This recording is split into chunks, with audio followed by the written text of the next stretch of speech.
Agradecemos al Club Faro la organización de este acto y yo agradezco personalmente también a Jesús el hecho de que me haya pedido que fuera yo la que presentara su libro. Somos colegas desde hace muchísimos años. Jesús González Maestro lo voy a resumir en 2 líneas porque si no podríamos estar toda la hora hablando de su currículum, de su brillante currículum.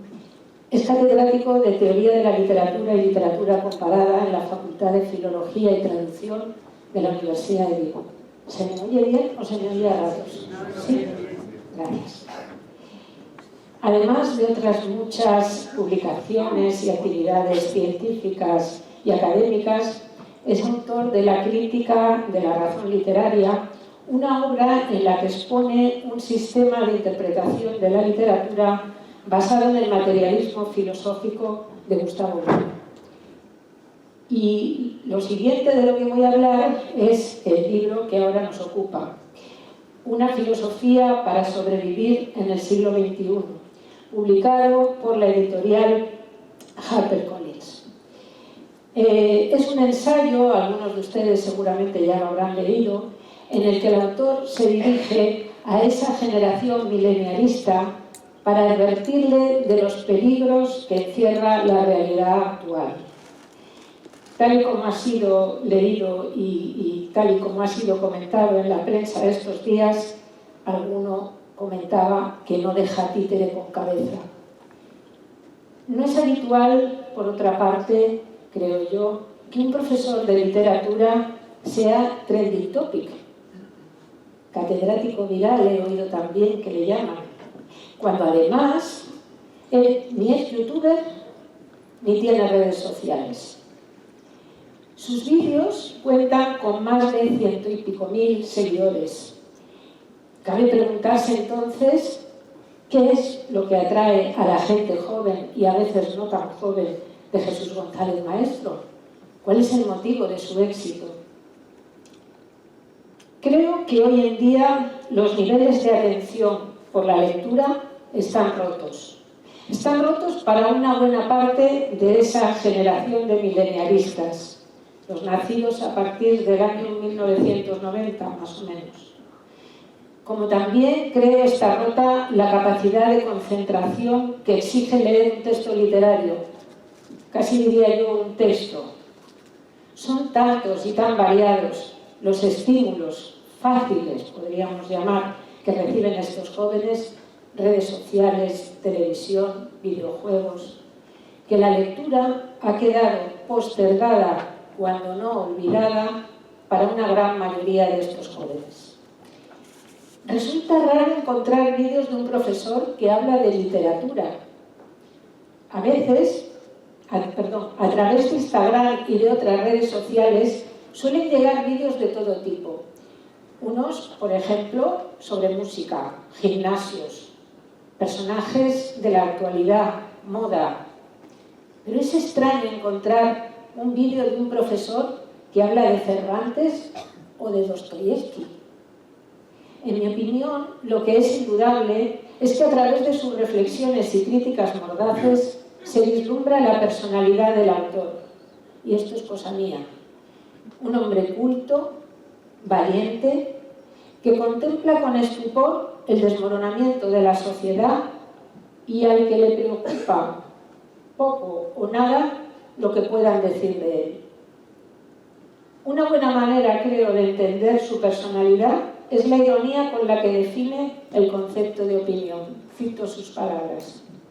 Opinión: la distancia o perímetro que separa el conocimiento de la ignorancia.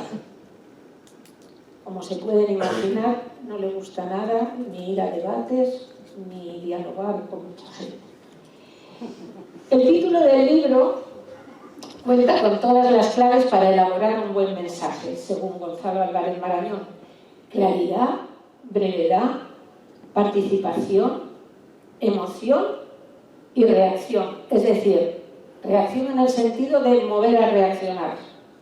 La participación aquí es un elemento muy importante porque nos interesamos cuando lo que estamos leyendo tiene algo para nosotros. Vean cómo en el subtítulo aparecen ya varias formas de pronombres personales, yo, usted, mí, y lo mismo en las primeras páginas donde leemos. Aquí vamos a hablar de ti, porque el protagonista de este libro eres tú. Emoción y reacción son otras dos claves muy importantes para llegar al receptor. A propósito de la reacción, Fernando Lázaro Carreter hablaba en sus clases de la importancia de que el autor provoque extrañeza. Aprendemos y recordamos lo que tiene algún interés para nosotros, lo que nos emociona, sea para bien o para mal, lo que nos mueve a actuar. Es indudable la extrañeza de alguna de las frases que aparecen en este libro. Voy a la página 279 y una frase que ha sido comentada en los artículos que han salido sobre el libro en la prensa estos días. Dice así: de haber comprendido el Quijote, Alemania se habría ahorrado 2 catastróficas y suicidas guerras mundiales, como para no provocar extrañeza. Sin embargo, me van a permitir que dedique unos minutos a ensalzar la forma en la que Jesús nos hace llegar estas reflexiones. Como filóloga, me ha llamado profundamente la atención el uso que hace de las palabras. Buen conocedor de la retórica clásica, no duda en emplear una serie de recursos para lograr el efecto que él persigue: llamar la atención, interesar a la gente, hacer que la gente reaccione. Unas veces lo que hace con las palabras es que las junta o las alarga. Ultracrepidarianismo, anarcocapitalismo o superabundantemente. Otras, no sé cómo denominarlo, las deduce, las reformula, la anglosfera, anglosajonamente. Destaca profundamente la riqueza de vocabulario, el uso oculto que hace del vocabulario, sustantivos y adjetivos como homúnculo edípico, hiperoge, grimorio, alexitimia, para referirse a la incapacidad para expresar los propios sentimientos, diuturno, etcétera, etcétera. He señalado aquí unos cuantos ejemplos que creo que les van a gustar de cómo emplea los recursos retóricos, porque utiliza los recursos retóricos de manera que en la lengua que empleamos todos se entiende muy bien. Por ejemplo, utiliza la metáfora para referirse a realidades tan cotidianas como la burocracia, las redes sociales, la amistad y otras muchas realidades, pero aquí voy a citar solo 3 ejemplos. La burocracia, dice así: a los profesores les encanta la burocracia, les encanta. La burocracia es la ramerilla del poder. No hay profesor que no quiera acostarse con ella. De las redes sociales, dice: las redes sociales atienden a más pacientes que todos los psiquiatras del cosmos juntos. Y de la amistad dice: la amistad, el más valioso de todos los disfraces. También hay algún símil o comparación. Dice: en este libro te encontrarás como recién salido de una óptica, con gafas nuevas que te permitirán ver el mundo con nuevos ojos y, sobre todo, con nuevas razones para interpretarlo mejor. Hay juegos de palabras maravillosos. Dice: la gente hoy no tiene pájaros en la cabeza. Hemos evolucionado mucho. Hoy tenemos youtubers en la cabeza. O cuando dice: nada más irónico que llamar ventana a la pantalla de un callejón sin salida, llamada también ordenador. La paradoja, genial con la autoayuda. La autoayuda sirve para resolver problemas que no existirían si no existiera la autoayuda. Anáforas, epíforas, una anáfora. La gente quiere que le engañen, no que la eduquen. La gente presta atención a los políticos, no a los profesores. La gente quiere que la intimiden, la gente quiere razones, la gente. Y termino con unos juegos de contrarios, que tanto le gustan a Vargas Llosa, por cierto. Dice: a la gente ignorante le fascina lo incomprensible. Es más, convierte lo comprensible en incomprensible. Y por último, al hablar de la cultura y los intelectuales, dice Jesús Maestro, lo que sirve para todo no sirve para nada. Y para terminar esta introducción, quiero comentar que además del uso que hace de estas figuras retóricas y de otras muchas que por no alargar esta introducción lógicamente no he traído, en su libro Jesús utiliza a veces las palabras con un significado bien distinto del que tienen en el diccionario. Como lexicógrafa no podía terminar esta breve introducción sin destacar la agudeza de ingenio de algunas de estas definiciones. Cito ahora también 3 ejemplos. ¿Cómo define Jesús el Código Penal? El Código Penal es un fetiche para la gente honrada que ningún delincuente se toma en serio. ¿Cómo define la democracia? Dice, la democracia es el guardiana de la historia. Aparece y desaparece y no sabemos si en el siglo XXI desembocará en el océano del totalitarismo. Y por último, la libertad. ¿Cómo define la libertad? La libertad ha sido y es desde siempre lo que los demás nos dejan hacer. Esto en cuanto a la forma, en cuanto al uso que hace de las palabras, que desde mi punto de vista es de una riqueza inusitada. Ahora me voy a centrar en hacerle a él algunas preguntas para que nos cuente, viva voz, cosas sobre tu libro, Jesús. ¿Estás preparado? No lo sé. Vamos allá. No se sabe. Voy a citar algunas frases tuyas y sobre eso tengo la pregunta, ¿vale? Las vas a reconocer. Miedo, mentira y culpa son las 3 fuerzas principales que gestionan el mundo y organizan la vida de la gente, dices tú. ¿Cómo sobrevivir a estas 3 fuerzas, a estas 3 poderosas fuerzas? Bueno, ¿cómo se puede? Se sobrevive como se puede. De cualquier manera, antes de comenzar a responder, yo quiero agradecerles a todos ustedes la paciencia que, si me siguen por YouTube o por otros medios, han demostrado. Eso debe ir por delante. Ahora vamos a responder a esto, pero ustedes, si me siguen por YouTube, ustedes tratarán con el personaje de YouTube. El personaje y yo no tenemos nada que ver, pero esto es algo que evidentemente no se puede manifestar en todos los contextos, indudablemente. Ustedes hoy aquí están ante la persona, no ante el personaje. Son cuestiones diferentes, pero es importante hacerlo constar. El personaje no es agradecido, yo sí. Y eso es lo más importante.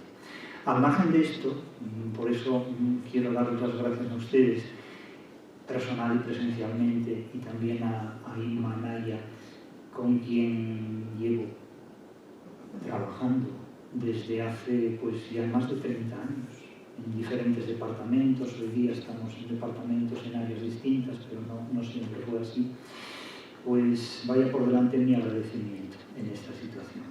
Ahora, ¿cómo sobrevivimos a miedo, mentira y culpa? Pues sobrevivimos como podemos. De hecho, la historia del ser humano es una lucha por la supervivencia en diferentes contextos. No soy el primero que dice esto de que la mentira es la primera de las fuerzas que dirigen el mundo. Eso ya se atribuyó a Bolívar y lo reiteró en la década de 1980 el pensador francés Jean-François Revel, subrayando precisamente este mismo pensamiento. Pero la mentira no viaja sola, la mentira viaja con un equipaje muy amplio, y en ese equipaje viajan también el miedo, que es una experiencia muy humana y que además es un sexto sentido, porque el miedo de alguna manera previene, el miedo cuida la viña, dice el refrán. Y entonces hay muchas personas que, por carecer del sentido del miedo, no es que sean valientes ni temerarias, es que son insensatas o inconscientes. Y claro, la culpa es evidentemente uno de los sentimientos absolutamente fundamentales para determinar el comportamiento humano, porque sin culpa somos demasiado libres. De modo que la presencia de unos imperativos sobre la conciencia, sobre la moral, es enormemente importante para controlar al ser humano. Yo siempre pensé en este punto que el conocimiento, sobre todo el conocimiento crítico, el conocimiento científico, es lo que permite al ser humano identificar la mentira, superar el miedo y evitar sentimientos de culpabilidad que a uno no le corresponden, porque evidentemente no podemos eximirnos de las responsabilidades que nos competen, pero lo que tampoco podemos asumir son las culpas de las que no somos artífices. Y eso me parece que lo único que puede realmente preservarnos y permitirnos superar esta situación es el conocimiento sobre todo científico. Si algo ha mejorado las condiciones de vida del ser humano a lo largo de la historia, han sido los conocimientos científicos, sin que incurran en excesos que supediten todo a la ciencia y sin que incurran tampoco en intervenciones que hagan desembocar la ciencia en movimientos que en nombre de creencias ajenas a la ciencia pues conviertan los hallazgos científicos en monstruosidades o en aberraciones históricas, como a veces ha ocurrido en años o décadas o momentos horrendos de la historia que ojalá no vuelvan a repetirse nunca, ¿no? Eso es lo que creo. Por eso me parece muy importante dedicar la vida a la educación científica, al conocimiento científico, porque creo que la ciencia es más una solución que un problema. Eso es lo que creo. Muchas gracias, Jesús. La vida, dices también, la vida es una trampa para quien no sabe razonar. Y describes dos estereotipos, araña y narciso. ¿Cómo los definirías? Bueno, Araña y Narciso tienen que ver con dos personajes, Aracne y Narciso, tienen que ver con dos personajes históricos, mitológicos, legendarios. Es decir, todos dentro de nosotros llevamos un Narciso y llevamos una araña. El problema es cuando Narciso y la araña nos controlan más de lo que nosotros conscientemente nos podemos controlar. Hoy día, por ejemplo, se habla de la red. Se habla de Internet y se habla de la red, pero siempre que hay una red hay alguien que ha tejido esa red. En toda red hay una araña que no se ve, que no se sabe cuál es, pero a la que les resulta rentable la gestión de la red. Y naturalmente Narciso es esa autosatisfacción personal en determinadas ideas, como puede ser pues, el éxito, el dinero, el trabajo. Vivimos indudablemente sobreestimulados por este tipo de cuestiones. La idealización del dinero, la idealización del trabajo, la idealización del éxito, que no voy a decir que sea todo mentiras, pero o sea, uno puede creerse que porque le han publicado un libro, porque la administración lo ha nombrado en un momento catedrático de esto, de aquello, pues es muy listo, vale más de lo que valía antes de escribir el libro o de ser catedrático. Uno puede creerse esto. Pero yo siempre recuerdo ese soneto de Quevedo, entre tantos sonetos que tiene Quevedo, donde advierte claramente que en el mundo naciste no a enmendarle, sino a vivirle, grito y padecerle. Puedes, siendo prudente, conocerle y podrás, si fueres bueno, despreciarle. Y advierte Quevedo, tú debes, como huésped, habitarle, y para el otro mundo disponerle, pues Quevedo era creyente, no compartimos en todos los extremos este verso, pero citamos a Quevedo. Y para el otro mundo disponerle, enemigo del alma, has de temerle, enemigo del alma en tanto que enemigo de la razón, enemigo del conocimiento de ese mundo en el que vives, has de temerle. Y, enemigo del alma, has de temerle, y patria de tu cuerpo, tolerarle en el sentido de soportarle, porque evidentemente vivimos en el mundo y estamos sujetos a las exigencias del mundo. Y luego tiene ese soneto, dos tercetos, los dos tercetos finales que son muy reveladores. Y yo, desde que este libro se publicó, los tengo en mi escritorio en letra 24, tamaño el más grande que cabe en la cuartilla, ¿no? Y estos versos dicen, vives atento a tus quimeras engañosas, atento a tus quimeras engañosas. Claro, esto es enormemente peligroso, porque dejarse seducir por quimeras engañosas es algo que indudablemente conduce al fracaso, ¿no? Pues ocupado en un mortal desvelo, a ti no quieres enmendar curiosas, enmendar en el mundo tierra y cielo. Entonces, claro, conviene nunca perder de vista la realidad. El mundo, la realidad, es una trampa para el que no sabe razonar. Es decir, si no interpretamos racionalmente aquello a lo que nos enfrentamos, el único desenlace es el fracaso. Y lo que debe evitar el ser humano ante todo es el fracaso laboral, el fracaso amoroso, el fracaso económico, es decir, el fracaso es la amenaza, el fracaso en cuanto a la salud, ¿no? Entonces, claro, la realidad es una partitura que si no la sabemos leer correctamente, acabamos fracasando y volvemos de nuevo a la premisa anterior. Lo único que nos puede liberar del fracaso es el conocimiento de la realidad, y el conocimiento de la realidad exige trabajar, exige estudiar, exige mucho esfuerzo y exige también ayudar a quienes, por unas u otras razones, no son capaces de alcanzar por sí solos ese esfuerzo, pero eso es una ayuda, no una autoayuda. Eso es lo que pienso, por eso escribí eso. Hablas también de la cultura como una trampa. ¿Se puede aprender a identificar al tramposo, que también es esa figura que aparece? Es muy difícil, porque el tramposo siempre es mucho más inteligente que nosotros. Es decir, la trampa es como la magia. Una vez que ha triunfado no se puede repetir del mismo modo. Es decir, requiere una nueva estrategia. Claro, la cultura es una palabra hoy día baúl, es una palabra que significa tantas cosas que no significa ninguna. Pero la cultura es un término que entra en el español a través del italiano.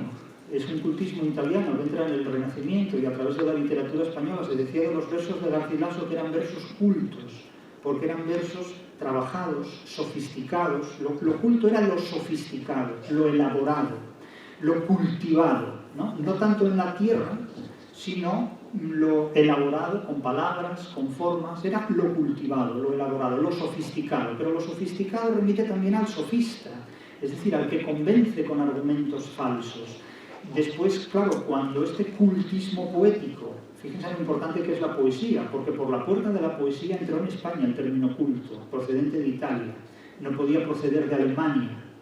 No hay en el siglo XVI en Alemania un término equivalente a lo culto, aunque después lo escribieron con K, y hay el debate entre Unamuno y Ortega, ¿no? La cultura, ¿no? Que ya fue el concepto romántico que los alemanes hicieron de la cultura. Pero el término culto es sofisticado y naturalmente es lo que seduce, pero seducir es atraer de manera oblicua, como me advertía recientemente una profesora de lenguas clásicas. Seducir es atraer, pero de forma torcida, de forma también sofisticada, de forma oblicua. Y naturalmente en este contexto la cultura es un terreno muy apropiado para hacer todo tipo de hechizos, sofisterías y seducciones que pueden conducir al conocimiento, pueden conducir también al fracaso. Es que eso depende de qué es lo que se haga con la cultura. Es que no es solo todo lo que reluce, no es cultura todo lo que bajo ese nombre se llama cultura. Hay una idea que subyace en todo el libro: el idealismo es el miedo a la realidad. Y hablas de que la realidad no tolera a sus adversarios, los idealistas. ¿Por qué? Porque los destruye. Yo en esta idea he insistido mucho. El problema es que el ser humano necesita el idealismo para sobrevivir. Bien, todos necesitamos un calmante para sobrevivir ante el dolor, pero no podemos reemplazar el plato del día por un plato de calmantes. Ustedes me entienden.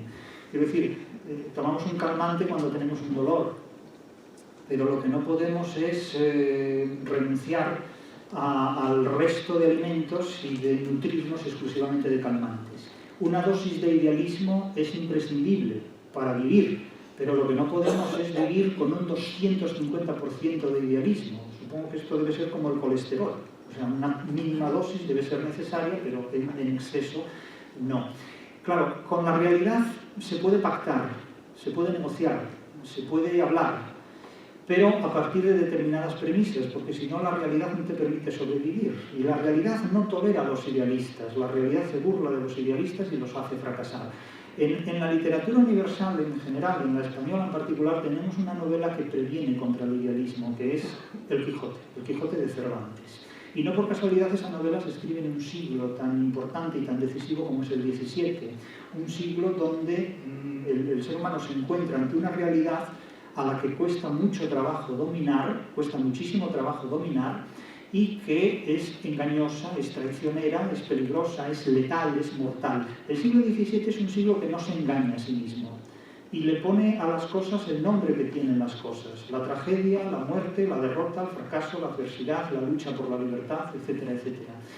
Y como resultado de eso, entre otros autores, Cervantes escribe una novela, que es El Quijote, en la que el protagonista actúa en nombre del idealismo y evidentemente desempeña un juego a lo largo de toda la novela que a él le permite ejercer una libertad, indudablemente, y la idea del Quijote como juego es de Torrente Ballester. Fue un gallego precisamente el que observó esto con una nitidez que ningún otro crítico antes que Torrente Ballester observó.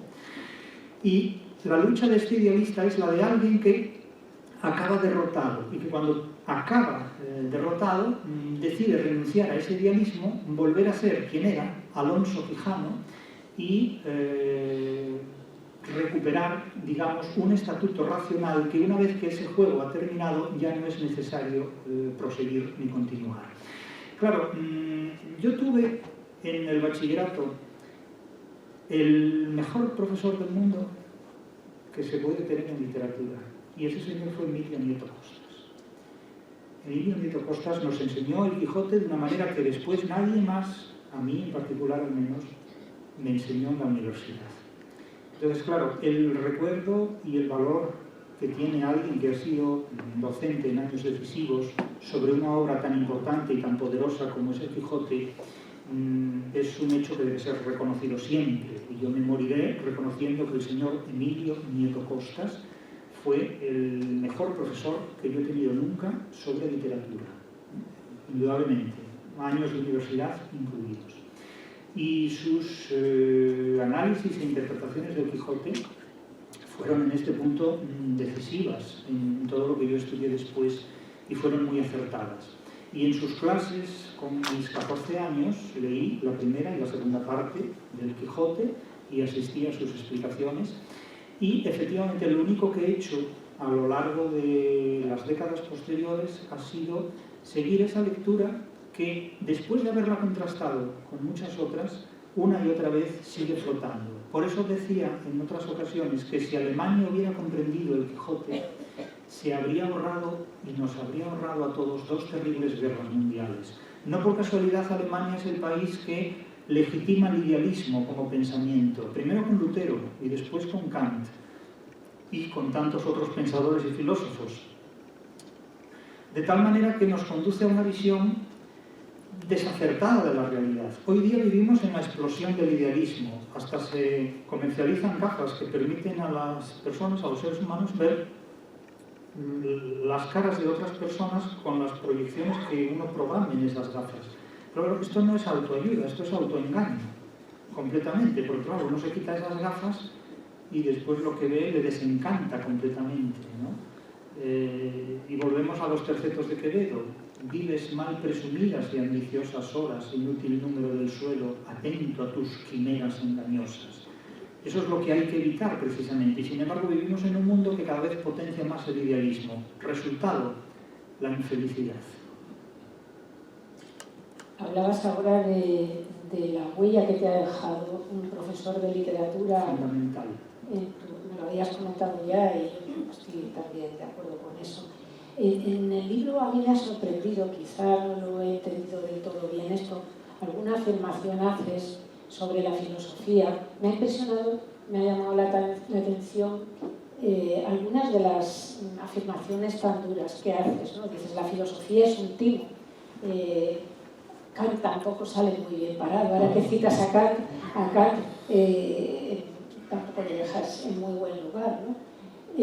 ¿Cuál ha sido tu relación con la filosofía? ¿Es al contrario de lo que te pasa con la literatura o es alguna Me imagino que un poco todo. No, la filosofía es una actividad que todos nosotros practicamos. Como dijo Bueno, a mi juicio es el mejor filósofo que ha habido en todos los tiempos. Como dijo Bueno, todos filosofamos, todos somos filósofos, todos hacemos filosofía. Pero claro, esto es también lo mismo que decir que todos somos taxistas porque a veces hemos llevado a alguien en el coche. Unos conducen mejor que otros, unos filosofan mejor que otros. Pero hay un hecho muy importante. Lo que jamás podemos olvidar, personas como nosotros, los que nos dedicamos a la literatura, es que la filosofía nació expulsándonos del Estado. Es decir, Platón entroniza su filosofía diciendo todos menos ustedes. Ustedes los poetas, no, porque ustedes los poetas están mal de la cabeza.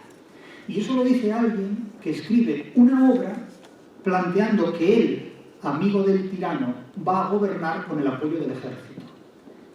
¿Quién está peor de la cabeza? ¿Homero o Platón? Claro, depende la tesis que queramos sostener. Entonces, los que nos dedicamos a la literatura no podemos olvidar que si Platón hubiera gestionado el mundo, Cervantes no existiría. Y claro, esto no es ninguna tontería. Ahora bien, no todos los filósofos son Platón.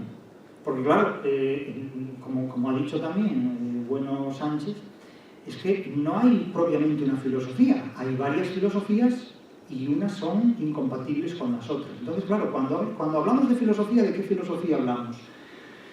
Claro, me han dicho, bueno, pues usted escribe un libro diciendo una filosofía para sobrevivir en el siglo XXI y dice que la filosofía es un timo. Bueno, hombre, pero vamos a ver, es que cuando Borges dice no toda la rosa es rosa, ¿en qué quedamos? Bien, eso se llama, en retórica se llama antanaclasis, es decir, no es un analgésico, es una figura retórica, antanaclasis. No vayan a una farmacia pidiendo antanaclasis porque no se lo dan. No. La antanaclasis consiste en que se utiliza una palabra que se repite, pero con un sentido diferente a la palabra anterior, que es la misma. Por ejemplo, mirando a la luna se me ha roto la luna. Es decir, mirando a la luna satélite se me ha roto el escaparate, por ejemplo. El escaparate o la luna del coche o la luna del cristal. Y hay una tercera luna que es la luna de la uña. Bien, entonces, claro, la palabra filosofía en español tiene 6 acepciones. Tiene 6 acepciones. La primera acepción es la que se refiere a los conocimientos generales de los cuales se extraen unos principios básicos que permiten ordenar los conocimientos o los saberes que se tienen sobre la realidad, sobre el sentido de la realidad o sobre el sentido de la vida. Esa es la acepción primera de la filosofía. Y en ese punto todos somos filósofos, porque todos tenemos ideas sobre lo que conocemos y cómo nos relacionamos con los demás y qué sentido o pseudosentido damos a nuestra vida. La segunda acepción de filosofía es la filosofía en tanto que sistema de pensamiento. Filosofía de Kant, filosofía de Spinoza, filosofía de Gustavo Bueno, filosofía de Platón. Claro, es que la filosofía de Bueno no es como la filosofía de Heidegger o como la filosofía de Habermas, ni siquiera como la filosofía de Platón en todos los aspectos. Y claro, la filosofía de Spinoza no corresponde exactamente con la de Hegel, y evidentemente la de Kant no corresponde tampoco exactamente con la de Epicuro, por ejemplo. Entonces, hablamos de filosofía como sistema, como doctrina. Luego, la tercera acepción es la filosofía como nombre que se da a una asignatura, a una materia en enseñanza media, en escuelas o seminarios. La cuarta acepción apela a la filosofía como una facultad integrada dentro de una institución, que es la universidad, facultad de filosofía. La quinta acepción remite a la filosofía como fortaleza o serenidad de ánimo para afrontar las vicisitudes de la vida. Es el sentido que le da Boecio a la filosofía como consolación. Es el sentido que a veces tiene la filosofía en tanto que libros de autoayuda, ¿verdad? Es decir, la filosofía como algo que te ayuda a vivir mejor. Bien. Y hay una sexta acepción. La filosofía como manera de ver la vida, como modo de ver el mundo, como manera de enfocar la vida. Esta sexta acepción es la que aparece en el título del libro. Una manera de ver la vida para sobrevivir en el siglo XXI. Una forma de ver las cosas para sobrevivir en el siglo XXI. Esa es la acepción del título. Y en el interior se examinan las otras 5 acepciones y también esta sexta. Pero, claro, del mismo modo que H2O y agua remiten a lo mismo, y cuando vamos a una cafetería a pedir un agua mineral no pedimos una botella de H2O. Claro, porque aunque el sentido es el mismo, no es lo mismo el agua pura químicamente que el agua embotellada para consumir en la hostelería. Entonces, de ahí el sentido de esa profunda crítica. Pero es que, claro, no se pueden establecer relaciones de identidad entre literatura y filosofía porque hay que marcar muchas exigencias y muchas limitaciones. Y además la filosofía se acerca a la literatura según los presupuestos de cada filosofía en concreto. Es que las ideas de la filosofía de Kant sobre la literatura no tienen nada que ver con las ideas de la filosofía de Platón sobre la literatura. Platón considera que la literatura es una cosa que hacen los tontos perdidos, los boborolos del todo, y por tanto esa gente debe estar expulsada de la República. Sin embargo, sí admite a otros que son mucho más tontos todavía y que no piensan, pero que se les puede sacar una utilidad desde el punto de vista de la esclavitud. Porque Platón tenía un concepto de la esclavitud muy distinto del que tenemos nosotros aquí, en estos momentos. Y claro, cuando se habla de la democracia griega, pues dice, bueno, la democracia griega, los griegos que establecieron la democracia, sí, los griegos establecieron una democracia donde las mujeres no existían, donde los esclavos eran la fuerza bruta absoluta y donde votaban 4 amigos. Es decir, una democracia que hoy sería totalmente insoluble en la democracia, totalmente incompatible con la democracia. Entonces, claro, cuando hablamos de democracia, ¿de qué democracia hablamos? Cuando hablamos de literatura, ¿de qué literatura hablamos? Cuando hablamos de filosofía, ¿de qué filosofía hablamos? Entonces, uno no es enemigo de la filosofía porque no puede ser enemigo de las ideas. Pero hay que explicar que las relaciones entre filosofía y literatura son relaciones de una pareja que hoy se lleva bien, mañana se lleva mal, queda para tomar un café, se tiran los trastos a la cabeza y bueno, pues ahí hay de todo, como en la vida. Me ha quedado muy claro. Hablamos ahora del mito del extranjero, porque durante décadas se ha dicho, se ha pensado que toda la enseñanza que se hacía fuera de España era mejor. Es una tradición pensar así, ¿no? Sin embargo, en tu libro dices que uno de los motivos del fracaso de la enseñanza es precisamente haber mirado siempre al extranjero y a la religión. Porque, si he entendido bien, das repartes, ¿no?, entre la religión y el extranjero. Pero ¿podrías ahora aquí decir en qué te basas o qué idea tienes tú para desmitificar? Porque yo creo que esto sí que a mucha gente le tiene que chocar. Pasa un poco lo mismo. Me imagino que cuando hablas del extranjero, pues no te estás refiriendo a Harvard, ni a Oxford, ni a otras universidades de reconocido prestigio. Pero sí que se ve una crítica aguda a la enseñanza que se hace fuera. Yo creo que lo hemos quizá mitificado. Idealizado en parte. Idealizado. Claro, yo pertenezco a una generación que creció con esta idea de que en el extranjero todo era mejor, en el extranjero todo es mejor. Y esta tendencia sigue, con frecuencia vemos, no, es que en el extranjero esto es mejor que aquí, en el extranjero esto es mejor que aquí. Y entonces yo dije, bueno, pues en el extranjero todo es mejor, vamos a ir al extranjero, vamos a ver, en el extranjero. Entonces dije, bueno, pues aquí todo funciona mal, porque nuestra facultad funciona muy mal, porque todo está muy mal aquí, vamos al extranjero. Y fuimos al extranjero. Y yo fui una vez al extranjero y no diré qué extranjero era ese. Era Europa, no vamos a decir qué extranjero. Y salí de aquí con mi atillo y un ordenador portátil. Un ordenador portátil. Y el cable del ordenador portátil. Y llegué al extranjero, aquella universidad del extranjero que era, bueno, pues la grandeur de l'université que había, ¿no? Y fui allí, aquella universidad y su grandeur. Y enchufé el ordenador y me dice, batería baja. Y digo, bueno, no, lo enchufamos y ya subirá. Y a los 20 minutos me dice, no ha enchufado, me voy, batería baja. Pues yo lo tengo enchufado. Y enchufo, y no arranca. Ya la clavija del enchufe estaba que se caía sola, ¿no? Y entonces pregunté allí a una persona si me podía ayudar y dice, no, es que ese enchufe no funciona. Y bueno, entonces otro enchufe, no, es que el otro tampoco funciona. ¿Vale? Pues me voy a otra aula, no, es que el aula no sé qué, aquí no se puede entrar, no se cae, no sé qué. Bueno, pues ¿qué le vamos a hacer? Entonces, nada, me fui a la residencia de estudiantes y allí puse un enchufe y aquello al final funcionó un rato. Entonces dije yo, bueno, pues en mi facultad todos los enchufes funcionan, me refiero a los eléctricos. Todos los enchufes funcionan. Y funcionan perfectamente todos los enchufes. Pero me refiero a los eléctricos. Funcionan perfectamente. Siempre. ¿No? Realmente siempre. Sí, sí. Y dije, bueno, pues nada. Y volví y dije, bueno, me habrá tocado esto. Pero volví aquí a España y todo aquí no funcionaba nada, todo estaba muy mal. Y dije, bueno, vamos a ir a un extranjero de estos, de los más potentes todavía, ¿no? De estos donde te explican a Shakespeare en inglés. Y fui allí, a aquel extranjero. Y entonces voy a la biblioteca y iba buscando una serie de obras y me encontré con que en vez de estar disponibles estas obras había cómics, que son muy respetables. Por tan respetables Harry Potter como el Quijote, para ellos. Bien, pero no estaba lo que yo necesitaba. Y digo, bueno, pero si lo tengo en la biblioteca de mi facultad. Y aquí, que es, te explican a Shakespeare en inglés, pues no estaba. Dije, vale, pues era una casualidad. Y como viajé mucho por aquel extranjero, fui a otros sitios y bueno, pues me implicaba, ¿no? Pero los cómics estaban en todas partes. Y no digo yo que los cómics sean mala cosa, porque los tebeos y tal requieren una imaginación que no todo el mundo tiene para ello. O sea, que nadie interprete en estas palabras que yo estoy hablando mal del cómic, porque no es así.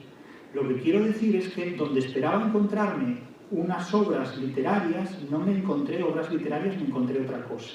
Es posible que a lo mejor si fuera a buscar cómics encontrara el Quijote, por aquello de una interpretación cómica de la literatura.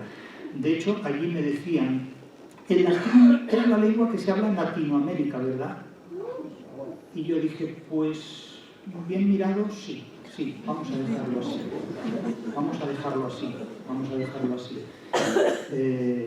Y lo dejamos. Entonces, claro, yo decía, caray, o entendí mal la película o fui al sitio equivocado. No, no es así. En el extranjero hay muy buenas cosas, como en todas partes, y en nuestro mundo laboral también hay muy buenas cosas. Entonces hay que buscar la posibilidad de usar las que tenemos aquí y las que hay en el extranjero. O sea, la realidad es esa, ¿no? Pero claro, a veces valoramos un poco lo que tenemos aquí e idealizamos en exceso lo que hay fuera, pero lo que hay fuera es muy grande, son países muy grandes y son terrenos muy grandes, nosotros somos una pequeña parte, de manera que ni blanco ni negro, ¿no? en este punto, no hay que idealizar tanto lo del extranjero porque luego uno va allí y se encuentra que su facultad no por conocido es malo, sino porque allí las cosas aquí funcionan bastante mejor de lo que a veces creemos. Gracias, Jesús. En el libro tratas también el tema de la mujer y del feminismo. Bueno, tratas muchos temas, muchos más de los que yo voy a sacar en esta conversación, claro. La mujer y el feminismo. A mí me han interesado mucho, sobre todo porque hablas también de las mujeres de Lorca, pero a mí me han interesado mucho, me han interesado las reflexiones que haces acerca de Cervantes y los derechos de la mujer. Concretamente, me llamó poderosísimamente la atención las palabras que pronuncia la gitanilla Preciosa, de nombre Preciosa, cuando dice, por la ley de mi voluntad, que es la más fuerte de todas. Yo cuando leí esto, dije, ¿cómo es posible que la gitanilla de Cervantes, mira si ha pasado tiempo, hable con tanta libertad y en contra de la ideología vigente en ese momento? Sí. Te pregunto a ti, ¿le debemos algo a Cervantes en el desarrollo del feminismo hasta llegar al siglo XXI? Yo diría que muchísimo.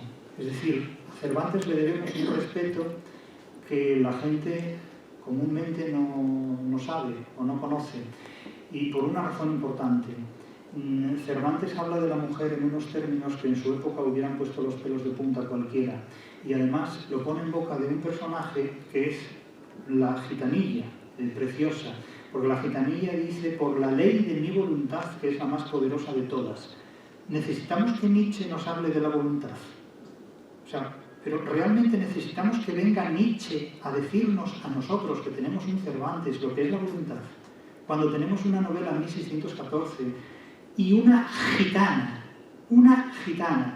La gitanilla de Cervantes es la primera novela de la historia de la literatura universal en la que los gitanos, que son seres atestados en el siglo XVII, ocupan un lugar de protagonismo y privilegio en una hora histórica de proyecciones universales. Y una mujer, que es precisamente en aquella época una entidad de segunda fila, desde los puntos de vista de todos los sistemas jurídicos habidos y por haber, tengas en cuenta que en Suiza las mujeres solo votan en la totalidad de los estados de la Confederación Helvética en la década de 1990 del siglo XX.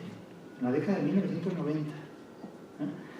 Y Cervantes pone en boca de esta gitanilla esa declaración donde dice, acaba de hablar el patriarca, diciéndole al pretendiente de la gitanilla que puede disponer de ella como le dé la gana y como quiera, porque ellos no tienen problemas, se juntan unos con otros y tal, pero solo los hombres, las mujeres no tienen posibilidad de incurrir en adulterio, porque si sorprenden a una que incurre en adulterio, simplemente la matan, su cuerpo se oculta en el monte y nadie pregunta por ella.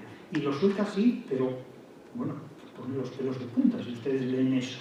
Y la gitanilla, que es una chiquilla, como de 14, de 15 años, y le dice, estos señores pueden decir lo que quieran.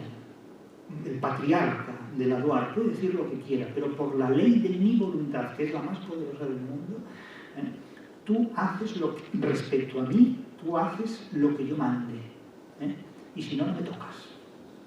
Se planta, pero directamente. Ustedes lean esa novela, lean ese pasaje y verán cómo el propio Cervantes legitima con un par de ovarios en boca de la gitanilla una serie de derechos que toda la ilustración, toda la declaración de los derechos del hombre, no del ser humano, sino del hombre, y del hombre blanco además, de los Estados Unidos, la ignoró por completo. Si Thomas Jefferson o George Washington hubieran leído la gitanilla de Cervantes, hubieran redactado la Constitución Universal de los Derechos del Hombre en términos muy distintos. Entonces, claro, lo que nosotros debemos a la inteligencia de Cervantes es enorme, y esto solo se puede explicar y estudiar en una institución que, como los centros de enseñanza media o las universidades, expliquen a Cervantes como es debido.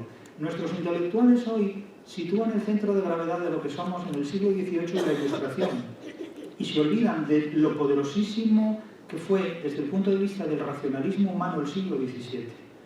Y se olvidan de muchas cosas que estaban dadas en el siglo XVII. Desde luego Cervantes ha escrito sobre la mujer una cantidad de cosas que luego Lorca desarrolla, sí, en la casa de Bernarda Alba, pero es que la libertad sexual de la mujer ya está en los entremeses de Cervantes, cuando obligan a las mujeres a casarse con viejos insoportables, ¿verdad? En el celoso extremeño, que es un pederasta, es uno de los personajes más siniestros de la literatura universal, es un tipo que encierra a niñas de 14 años en su mazmorra, mausoleo, fortaleza, donde no entra absolutamente nadie, o el viejo celoso. Es decir, son personajes absolutamente siniestros y donde las mujeres no tienen ningún tipo de libertad sexual. Es decir, cuando Lorca llega hablando de la libertad sexual de las mujeres en la casa de Bernarda Alba, en Yerma o en Bodas de Sangre, Cervantes ya lo había hecho con anterioridad. Lo que ocurre es que, bueno, Lorca se presenta como más atractivo que Cervantes en ese punto, pero es que los secretos que Cervantes revela sobre el comportamiento humano están a disposición de todos nosotros y son muy importantes. Cervantes ha hecho más por el feminismo moderno que muchos otros autores. Y sobre todo ha hecho más por reconocer en la mujer una serie de libertades que ya se señala, la libertad de elección matrimonial, los derechos sexuales de la mujer, las libertades sexuales de la mujer, están perfectamente enmarcadas en la literatura cervantina. Fíjense, las heroínas que tiene Cervantes, las dos doncellas, la señora Cornelia, mujeres a las que se les hace la vida imposible por un montón de problemas y que encuentran en las novelas ejemplares de Cervantes un reconocimiento y una libertad que la realidad les negaba. Las heroínas del Quijote, Dorotea. Dorotea es la mujer más valiente de la literatura universal. No encontrarán ustedes en Shakespeare ni una sola mujer que le llegue a los talones a la más limitada de las mujeres cervantinas. En todas las mujeres que aparecen en Ricardo III de Shakespeare se pasan la tragedia entera lloriqueando, no hacen absolutamente nada. Lady Macbeth, que es el ingeniero de las maldades de su marido, al final acaba completamente enajenada y enloquecida. Es decir, son personajes femeninos que no dan un paso para entrar en la modernidad. Y sin embargo, todos los personajes de Cervantes, gestionados a finales del siglo XVI y comienzos del siglo XVII, son personajes que nos dicen más de la libertad que muchos de los programas políticos del siglo XXI. Está claro. Bueno, pues ahora voy a terminar con una pregunta y a continuación abriremos un turno de palabra para que todas aquellas personas que quieran puedan preguntarle también. Te pregunto por último, tú afirmas en el libro también que los tontos son felices en las redes sociales. ¿Podríamos decir como una de las conclusiones a las que podemos llegar en este libro que hay que navegar menos y leer más? Una conclusión muy simple. Sí, pero claro, los tontos no lo son en todo, porque los tontos son felices en cualquier parte. Lo que pasa es que es posible ser tonto en una determinada actividad y muy listo en otra. Claro, yo también he dicho que las redes sociales son aquellos espacios en los que las personas inteligentes dejan de serlo. Entonces, una persona inteligente puede actuar en redes sociales como un tonto y luego, pues no, como una persona inteligente y ser la misma persona, ¿verdad? Eso es muy posible. Lo que quiero decir con esto es que las redes sociales invitan a entontecer. Invitan a entontecer, claro, al que se deja entontecer, porque hay quien no lo hace, pero entonces si uno va de listo por las redes sociales hay otro que va más listo que él todavía. Entonces es un laberinto, eso es un laberinto. Y el debate tan inmenso de estos tiempos en los que vivimos, en que si las pantallas, que si los teléfonos móviles, que si los niños, es un debate eterno, constantemente. Entonces, yo creo que con el paso del tiempo todo estará digitalizado, estará muy digitalizado, y que esta tecnología que ahora se impone acabará arrasándolo todo. Es decir, esta misma mañana yo exponía en un vídeo que se publicó hoy este reproche que se les hace a los milenaristas de hoy, que si no saben escribir a mano. No solo los milenaristas, es decir, la mayor parte de nosotros escribimos muy poco a mano. Y alguien me dirá, no, yo escribo muy a mano. No, yo no discuto lo que haga usted. Yo hablo en unos términos muy generales y no puedo negar en ningún caso las excepciones. Es decir, no se puede nunca generalizar porque hay personas que están por encima de estas generalizaciones o por debajo de ellas. Pero creo que estas tecnologías que vienen definitivamente, como en un momento dado se impuso la imprenta y se dejó de escribir libros en pergaminos, o en otro momento dado, pues las tablillas de cera reemplazaron al papiro como soporte de la escritura, y como hoy volvemos a las tablillas, no de cera ni de plomo, sino digitales. Y estos son cambios con los que el ser humano se tiene que hacer compatible, pero evidentemente o nos hacemos compatibles con la inteligencia artificial o perderemos la natural. Y evidentemente inteligencia artificial y natural viajan juntas, ¿no? Porque claro, hay gente que puede dejar de tener inteligencia natural en tanto que se hipoteca con la inteligencia artificial, es decir, de tanto usar la calculadora uno ya pierde la memoria de la tabla de multiplicar y eso tampoco es conveniente hacerlo. Pero claro, las redes sociales son como todo, nos permiten movilizar nuestras ideas, pero también pueden convertirse en un tercer mundo semántico si no se tiene educación para moverse en ellas, pero eso ya depende de cada uno. Depende de cada uno.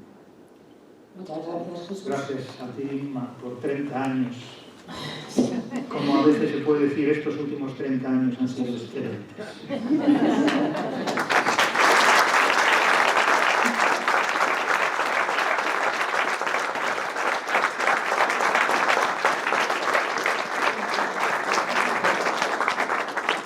Bueno, pues ahora tenemos unos minutos, no mucho tiempo, pero hay unos minutos para si alguien quiere hacer alguna pregunta. Sí.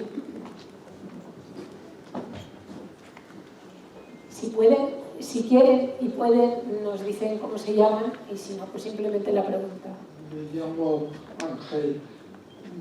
Yo admiro mucho a los filólogos porque he aprendido con la edad que saben las entrañas de las palabras y las usan con más precisión.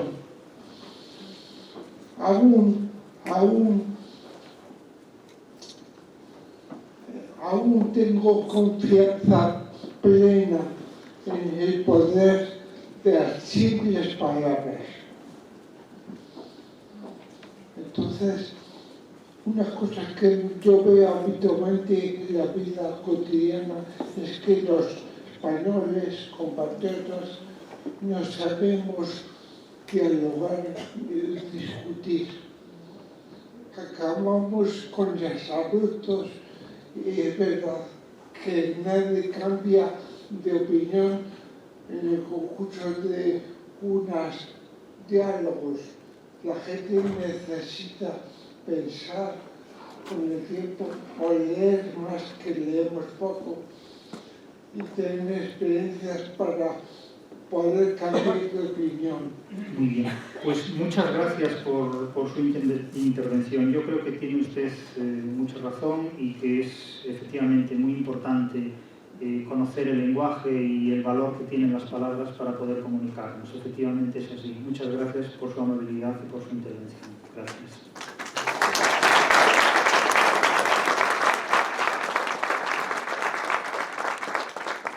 Muy buenas. Yo como estudiante universitario y también como internauta que ve sus vídeos, tengo curiosidad por preguntarle, aunque ya lo ha comentado en muchas ocasiones en sus vídeos, sobre, más que la situación de la universidad, ¿qué futuro le augura y si ve alguna solución o qué cree que se deba hacer para mejorar la situación del sistema universitario? El sistema sí, gracias por la pregunta. El sistema universitario es un sistema muy complejo. Es un sistema muy complejo y no tiene, a mi juicio, no tiene una solución global. No hay una panacea, porque como dijo un rector de esta universidad, que fue Luis Espada, es frase de él, que yo he repetido en muchas ocasiones: no puede haber una buena universidad donde hay una mala sociedad.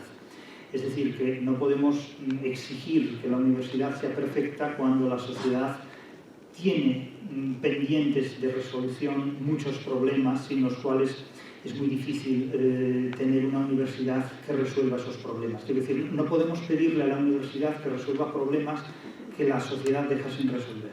Sí podemos pedirle a la universidad, naturalmente, que resuelva sus propios problemas, sus problemas internos. Y a mí no me cabe duda de que muchos de los que nos ocupamos de la vida universitaria lo queremos y lo queremos resolver. Y hay mucha gente que da su trabajo y da su vida, no solo su trabajo, lo que se hace por dinero, sino también su interés y su vocación por ello. Y para mí la razón fundamental de ser profesor de universidad es impartir las clases y dar lo mejor que sea posible las clases. Solo con eso, solo con que cada uno de nosotros, cada uno de los que estamos en el ejercicio de la actividad docente, demos las clases lo mejor que podamos, eso es lo que desde el punto de vista del alumnado, ese señor, esa señora, ese estudiante, esa alumna, llegue donde llegue, lo va a poder ejercer. Yo siempre he dicho que el éxito de la universidad es un autodidactismo encubierto, porque el profesor de universidad puede poner a disposición del alumnado lo que sabe y lo que tiene. Pero es que ustedes, los estudiantes, son también tela marinera. Claro, porque claro, el profesor es uno, los estudiantes son varios, los estudiantes cada uno cuentan las cosas pues a su manera y crean pues sus leyendas docentes y urbanas, y para ustedes todo es muy divertido. Para ustedes es todo muy divertido, para nosotros es nuestro trabajo y nuestra responsabilidad. Entonces, claro, ustedes están en una etapa de la vida pues muy chisposa, muy alegre, muy feliz y todo lo que ustedes quieran. Pero ustedes van a clase a muchas cosas, entre ellas van también a adquirir conocimientos, a tomarse en serio lo que oyen, pero están en una etapa de la vida muy feliz, muy alegre, muy exultante. Nosotros vamos a trabajar, porque como yo he dicho muchas veces, mis alumnos forman parte de mi trabajo, pero no de mi vida. Claro, a mí cuando estos profesores me dicen, ay, usted, sus alumnos y tal, y oiga, ¿usted qué cree? ¿Que yo soy un cura? No, yo no trato a mis alumnos como si fueran feligreses o como si fueran personas que tienen que emocionarse. Yo no voy a emocionar a nadie. Dios me libre emocionar a nadie. Yo voy a administrar conocimientos críticos. Entonces, problemas que tiene la universidad son muchos y tiene además profesionales, digamos, encargados de esa gestión.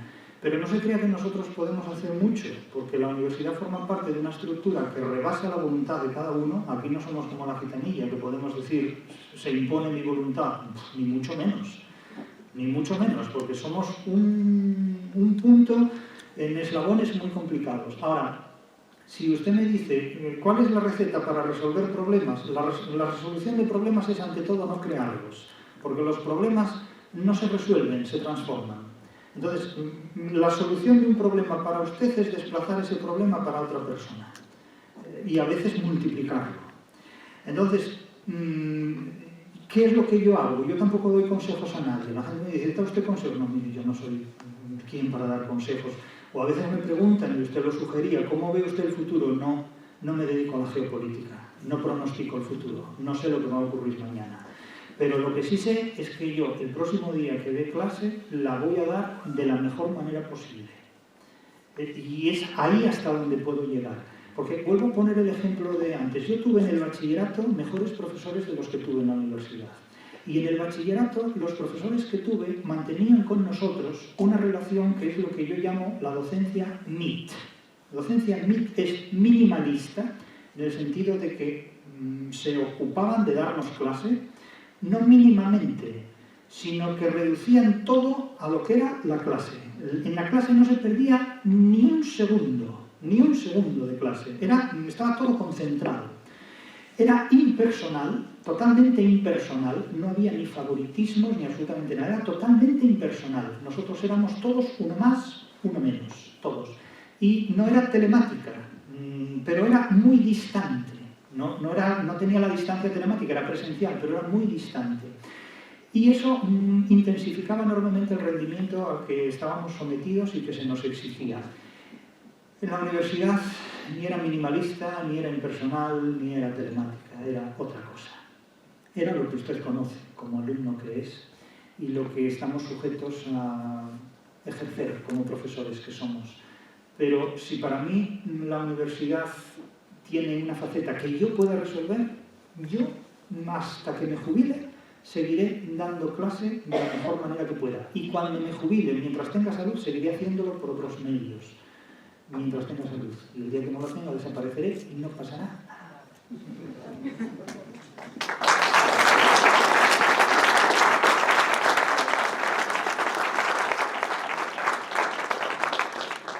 Buenas. Bueno, yo soy exalumno suyo, tengo un grato recuerdo de sus clases. Aquí. Hola. Y quería, sí, ya pasaron años. Quería aprovechar la ocasión para hacerle una pregunta sobre poesía, directamente, porque me llamó la atención viendo un vídeo suyo, acerca de un vídeo suyo. Recuerdo tu voz. Sí. Tu voz sí la recuerdo perfectamente. Físicamente no te reconocería por la calle. Pues lo digamos. Pero tu voz la recuerdo perfectamente. Bien, usted fue muy duro, muy crítico en un vídeo donde analizaba un poema de Jorge Luis Borges. Fue duro con el concepto, con la corriente denominada poesía de la experiencia. Llegó a decir, si no recuerdo mal, que era la corriente poética más dañina contra la poesía española de todo el siglo XX, o algo así, lo cito de memoria. Sí, es así. Y en ese vídeo llegó a mencionar, no era el caso, y fue una mención a Jaime Gil de Biedma. Me dio la impresión que con cierto desdén, No, Jaime Gil de Biedma no tiene nada que ver con Borges. No, desde luego. Me explico. Como representante o como originario de este concepto de poesía de la experiencia, me dio la impresión, son dos preguntas en una. Esta es la primera. Me dio la impresión de que usted consideraba que quizás Jaime Gil de Biedma estaba un poco sobrevalorado. Yo pertenezco a un sistema educativo que Gil de Biedma era de obligada lectura para el llamado selectivo preuniversitario. Y me dio esa impresión de que usted lo consideraba un tanto sobrevalorado como representante de ese concepto dañino de poesía de la experiencia. Y en segundo lugar, son dos preguntas en una, en otro vídeo usted hablaba de una manera bastante encomiástica de Luis Alberto de Cuenca. Sí. Le dedicaba, incluso llegaba a decir que es canon, más allá de cualquier opinión, Sí. y que evidentemente es un autor imprescindible. Son de generaciones diferentes, Gil de Viedma y Luis Alberto de Cuenca. Pero sí que Luis Alberto de Cuenca se ha relacionado con ese concepto de poesía de la experiencia por las características de su obra. Entonces la pregunta es muy directa. ¿Está Jaime Gil de Viedma sobrevalorado realmente? Y en todo caso, en ese caso, ¿por qué Gil de Viedma no y Luis Alberto de Cuenca sí? Bueno, yo a Gil de Viedma lo tengo por un poeta realmente excepcional. Por eso me sorprende esa dubitación respecto a Gil de Viedma, porque Gil de Viedma es una auténtica excepción en todo ese panorama de la poesía de la experiencia. Y vamos por partes. La poesía de la experiencia es experiencia de qué. ¿Experiencia de qué? Estar mirando cómo crece la hierba. Claro, experiencia es la que tiene el que pesca bacalao en Terranova. Experiencia la tiene el que baja a la mina a picar carbón. Experiencia la tiene el que lleva 50 años levantándose a las 4 o a las 5 de la mañana para hacer el pan que comen los demás, o simplemente para ir a fregar portales y sacar adelante a los hijos que tenga, como viuda, por ejemplo. Esas son las personas que tienen experiencia y que luchan en la vida. Ahora, claro, poesía de la experiencia. ¿Y qué no tenemos experiencia los que no nos dedicamos a la poesía? Claro, podríamos decir docencia de la experiencia. Claro, entonces esa nomenclatura no se la da Gil de Viedma. Esa nomenclatura ya llega mucho antes que la poesía de Jaime Gil de Viedma. A mi juicio, la poesía de Jaime Gil de Viedma, yo no diría ni que está sobrevalorada ni que está infravalorada. Yo diría que es muy poco conocida fuera de aquellos grupos de personas que por su interés muy particular sobre la poesía la leen, la cultivan y la analizan. Hoy día prácticamente no está sobrevalorado ni Antonio Machado. Si yo hablara de Juan Ramón Jiménez, pues tal vez nadie sabe ni quién fue, porque no se lee ya en el bachillerato. Entonces, depende en qué franja hayamos recibido o no una determinada educación, podemos considerar que un autor está infravalorado. Por ejemplo, nuestra colega Carmen Becerra siempre decía, con razón, que Gonzalo Torrente Ballester era un autor muy poco valorado, muy poco estudiado. Y tiene razón, a mi juicio tiene razón. Y en un congreso determinado lo dijo que Gonzalo Torrente Ballester es un autor muy poco estudiado. Y alguien le dijo, no, que es muy estudiado, que yo lo llevo estudiando toda la vida. Y bueno, sí, usted sí, pero usted y yo somos dos personas en un mundo muy amplio. Entonces, claro, hablamos de tres nombres: Jorge Luis Borges, Jaime Gil de Viedma, que tiene ese famosísimo verso de que la vida iba en serio, nos dimos cuenta tarde, pero ese es un verso que debería la gente también tener en la cabecera de su cama, como yo tengo el de Quevedo, vives mal presumidas y ambiciosas horas, etc. Pues es lo mismo. Pero Jaime Gil de Viedma es el padre de toda una generación de poetas que de alguna manera se han parasitado de su celebridad y de su obra, pero que no la han superado. El caso de Luis Alberto de Cuenca es el caso de un escritor que ha desarrollado una obra poética muy original, muy lúdica, que ha sabido sortear muy bien los tópicos y los kits, aparentando en sus versos suscribirlos, pero sin embargo con una tonalidad muy burlona que se entiende muy bien desde el punto de vista de la interpretación de la poesía clásica, de la poesía grecolatina. A mí me parece que Jaime Gil de Viedma, si no está valorado, la culpa no la tiene su poesía, la culpa la tiene quien no le presta atención en ese punto. Quien sí está muy sobrevalorado es Jorge Luis Borges.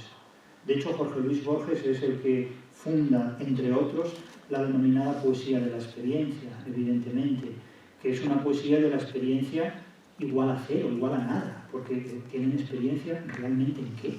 Y claro, en experiencia en vivir del cuento, en definitiva, o sea, la experiencia de la holgazanería. Claro, Platón diría, ven ustedes como yo tengo razón. Es decir, los poetas son criaturas inútiles. Claro, habría que ver cuál es la utilidad de Platón, pero esto ya es otro debate, el debate entre los filósofos y los poetas.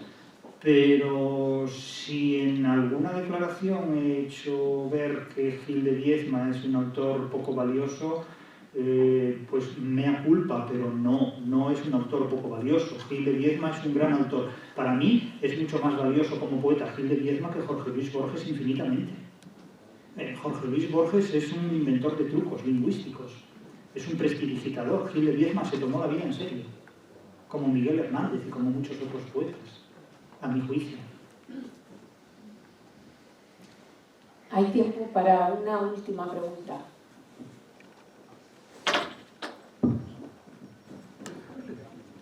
Hola, yo me llamo Luis, soy seguidor tuyo también, bueno, por los vídeos y demás. Y nada, todavía no me he leído el libro completo, estuve por la mitad y me gustaría hacer dos preguntas. La primera, así como lo entiendo yo, es ¿qué libro de forma más directa, perdón, qué título le darías a este libro? Y me explico. A lo largo del libro explicas que la filosofía, la religión y la ideología son unos engaños y el libro se llama Una filosofía para sobrevivir en el siglo XXI. Entonces nos estás engañando un poco desde el título, ¿no? Entonces, me gustaría que en la línea a lo mejor de tus vídeos o de tu personaje, ¿qué título le darías o qué otro título le darías a este libro? No sé si incluso este título obedece a razones más comerciales, ¿no? O la portada incluso, pero bueno. Eso sería una de las preguntas. Y otra, en la contraportada de hecho, se indica, ya no lo recuerdo bien, pero que darás una serie de herramientas que no te dejarán igual, pero que no serás un idiota, ¿no? Y a lo largo de lo que he leído de momento, en algunos términos hablas, pues, por ejemplo, que no se puede razonar con quien no razona, ¿no? O que la gente se guía por emociones y demás. Entonces sí que es verdad que entiendo, bueno, todavía no lo he acabado el libro, pero que al acabar no serás un idiota, pero te convertirás un poco en una especie de inadaptado social o algo por el estilo. Entonces mi segunda pregunta es un poco si tienes pensado hacer otro libro para, no sé, devolverme a mis amigos sin volverme un idiota, de nuevo. Entonces, bueno. Es que, hombre, yo agradezco la franqueza de la pregunta. En relación con la primera pregunta, yo creo que ya la he respondido cuando hablé de la cuestión de la filosofía, es decir, ¿de qué habla la filosofía cuando habla? Pues normalmente la filosofía cuando habla, según la etapa histórica en la que se mueve, pues pone su centro de gravedad en la religión. De hecho, la filosofía en el mundo antiguo hablaba de la religión, habla de los dioses, de las divinidades. Después, cuando ya la gente deja de dar crédito a los dioses y a las divinidades y da más crédito a la política, la filosofía habla de política. Y de hecho, antes los filósofos salían de los seminarios y hoy los políticos salen de las facultades de filosofía. Claro, eso nos dice de qué habla la filosofía. Y ya en última instancia, pues cuando decepciona la religión y la política, la filosofía saca la carta de la autoayuda, del asesoramiento emocional y de estas cuestiones. Entonces, vamos, no es necesario que repita lo que dije antes de las diferentes acepciones del término filosofía. En el título, la filosofía es una manera de ver la vida para sobrevivir en el siglo XXI, una manera de enfrentarse a la vida para sobrevivir en el siglo XXI. Luego, la cuestión de la contraportada es, claro, yo pongo a disposición del lector una serie de conocimientos que, a mi juicio, evidentemente le van a permitir conocer la realidad de una manera diferente a cómo convencionalmente esa realidad se presenta. Convencionalmente esa realidad se presenta en términos ideales. Te van a decir, eres guay, eres muy simpático, todo va a salir muy bien, eres genial, eres el mejor alumno de la clase, como comentaba ese ejemplo de aquella profesora que decía, hoy traigo en esta caja la fotografía de mi alumno favorito, de mi alumno preferido. En realidad la fotografía era un espejo y de manera que cada alumno que miraba la foto veía su propio rostro. Eso es engañar al alumnado. Un profesor no tiene que tener alumnos favoritos ni alumnos no favoritos. Un profesor tiene que dar su clase de la mejor manera posible y hacer que el alumnado adquiera unos conocimientos que no tenía cuando entró por la puerta. De manera que cuando salga por la puerta sepa más de lo que sabía cuando entró. Eso es lo que tiene que hacer un profesor. Lo demás no es labor del profesor, es labor de otras actividades. Ahora bien, ¿qué es lo que ocurre cuando adquirimos educación? cuando adquirimos instrucción pública, cuando adquirimos conocimientos científicos, que quizás las relaciones de convivencia con quienes no comparten esos conocimientos resultan muy complicadas, porque no nos entienden o simplemente porque no los aceptan. Entonces, el contexto es cómo dialogar con alguien que no sabe razonar. Pues es difícil, francamente. Entonces, lo mejor en casos así es simplemente darle una razón. Es decir, tiene razón. Si cuántas veces hacemos esto en diferentes momentos, ¿no? Es que yo pienso, mucha gente me dice, es que yo discrepo de sus ideas. Y es que no tiene por qué coincidir con mis ideas. Es que si todos tuviéramos las mismas ideas, no seríamos seres humanos, seríamos clones unos de otros. Es decir, nadie está obligado a coincidir con las ideas de otra persona. Pero eso no significa que esté obligado a partirle la cara cada vez que tiene ideas distintas, porque entonces no saldríamos de aquí vivos, ¿no? Es decir, cada uno de nosotros tiene sus ideas, pero si algo de alguna manera asegura la democracia es la posibilidad de convivir con personas que piensan y actúan de forma distinta a la nuestra, pero de tal manera que ni nosotros ni esas personas comprometemos mutuamente nuestra existencia. Es decir, la supervivencia como especie, creo que no hay ningún sistema político mejor que la democracia que lo asegure. Por eso es muy inquietante que la democracia se pierda, en nombre de la prevalencia de unas ideas frente a las ideas de otros, ¿no? Es decir, podemos convivir perfectamente con los tontos y con los idiotas.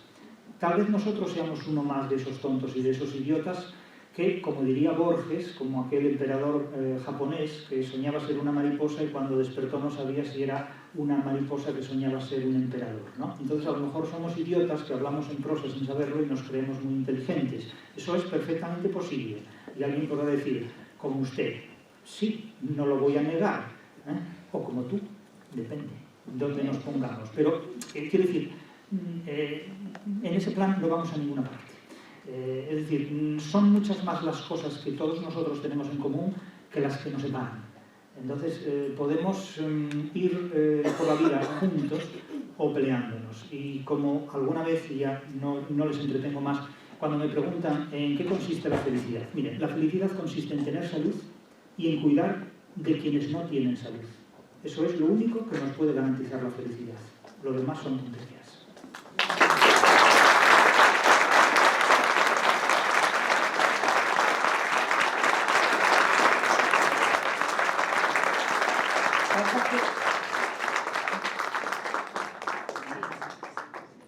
Bueno, pues muchas gracias.